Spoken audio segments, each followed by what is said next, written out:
Hi everybody, it's me, Vincent Bear Monday, and today we're going to have a topic change.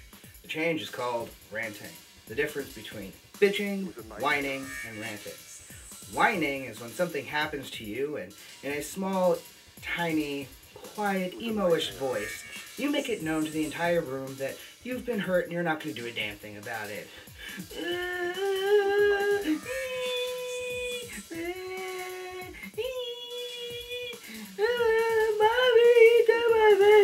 That's whining. Bitching is a bit more passionate. It's a little bit more to do with making it known to the general room that whatever happened to you was wrong. Girl, did you hear what the hell happened today? Bitch, this motherfucker, ba ba da da da da. Okay, that's bitching. Not the same as whining. Whining, bitching, girl. Then we have ranting. Ranting is when you make known a topic or violation to the general populace and then tell them what you're going to do about it.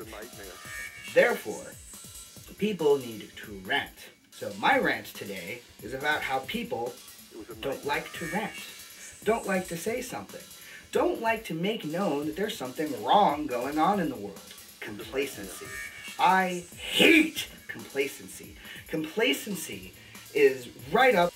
In 1987, we learned that silence equals death. What exactly does that mean? It means that if there's something wrong going on socially, politically, in your neighborhood, in your backyard, in your house, or in your face, you have to say something about it. Because someone who is oppressing you, someone who is hurting you, someone who is taking advantage of you, isn't going to stop unless you say something and probably try to stop them in return. Case in point, identity theft.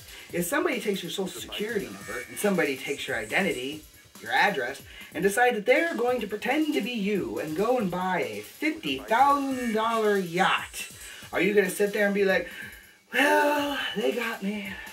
They took my $50,000 yacht.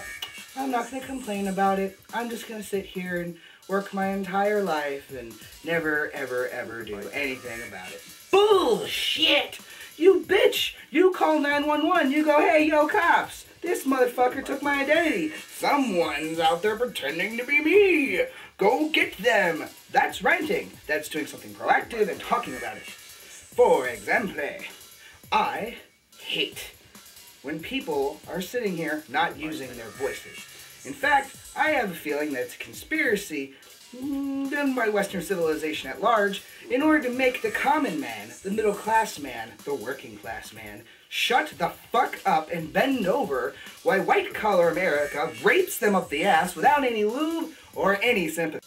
Ask yourself this question. When was the last time you went to an establishment, let's say a McDonald's, and you saw somebody working their ass off to service 10 customers and there's 2 people working the counter?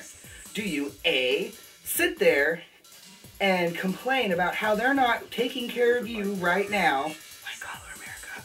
Or do you sit there and sympathize and wait patiently and say, it's okay, your shift will be over soon? I would like to think that you would be the second one. But however, America is full of people who are the first one. Whiny, self-absorbed pieces of shit running around telling themselves that they're so much better than everyone else. And you know what? Fuck you. Fuck you. Fuck you. There's too much of this shit in the world. There's too much crap in the world. There's too many people out there freaking killing themselves for $2 an hour if they can get $2 an hour. There's bitches in Indonesia working 40 hours a day for 2 cents, okay? Fuck that. Fuck you. If you're gonna sit here and just let bad shit happen and not say anything, then what the hell are you doing? Stonewall riots, that is an example of ranting. Okay, not just ranting, but taking action with the ranting. It was a nightmare. Bars getting raided, you go and riot, fucking riot, throw sticks, throw bombs. You know what? This gets me to an interesting point here. Too many people have sit here and died in the civil rights movement for all rights, including lesbian, gay, bi, and transgender, for you to sit there and say, I don't want to rant, I don't want to whine, I don't want to make waves, I don't want to protest, I don't want to hold a cardboard sign because that's going to embarrass me. Fuck that, okay? You wouldn't be able to be alive. Right? And get an apartment. Get a job without these people who got up off their ass and rented. Because first it starts with renting. Then renting leads to, yeah man, that's fucked up. Which leads to, yeah, let's go write our congressman. Which leads to, let's go stage a protest to get permits for it. Which leads to demanding your rights. So if you're going to sit there and be quiet, don't ever complain when something bad happens to you. Because, on a lighter note, everybody, it is a lovely, lovely April out here in St. Louis. Spring is springing, and springing and springing. I have a whole bunch of seedlings popping up. Yay, because I garden. And I am going camping in a couple weeks. I'm very, very excited. Carlos asked what my favorite cartoon show was when I was growing up as a kid. Mine was David the Gnome. I totally love the concept of these tiny little earth, sprites running around and helping animals and trying to educate people into being better people. That was cool. You know what? I've noticed that a lot of the 1980s cartoons were either really trippy, I wonder what drugs they were on, or they were in fact very educational and kind of pagan-oriented. But nowadays, some of these cartoons are kind of weird, like SpongeBob.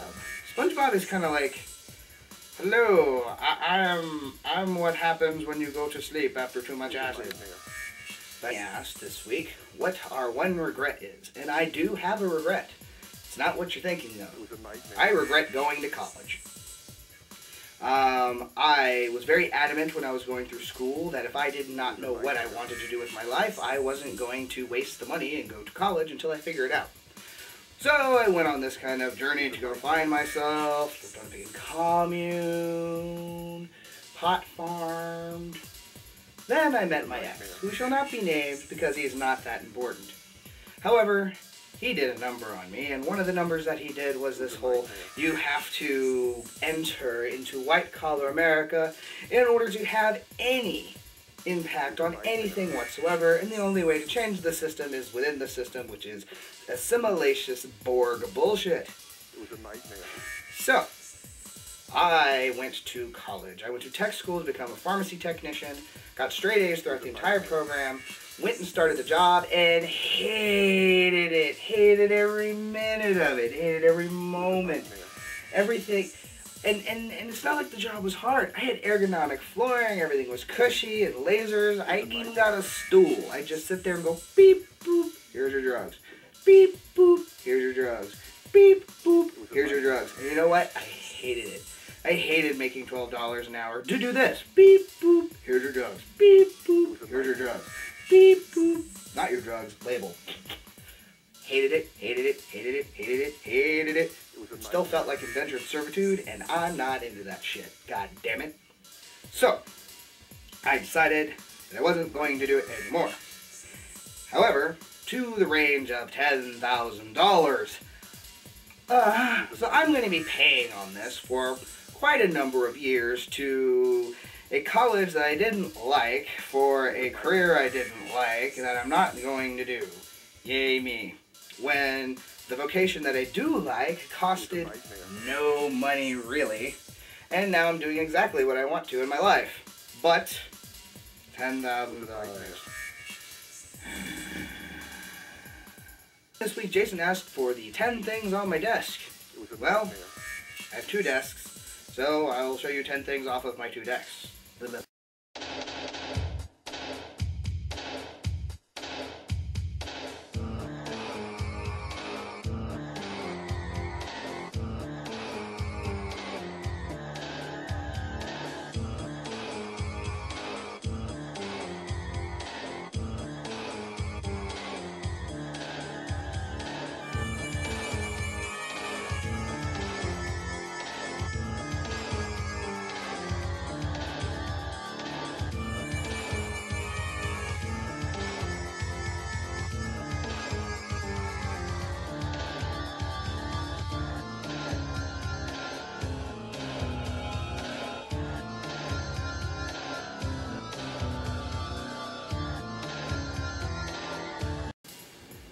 Okay, viewers and viewers, this week's challenge for me is thus. Go outside. I want you to, if you have the capability, to go outside and film outside.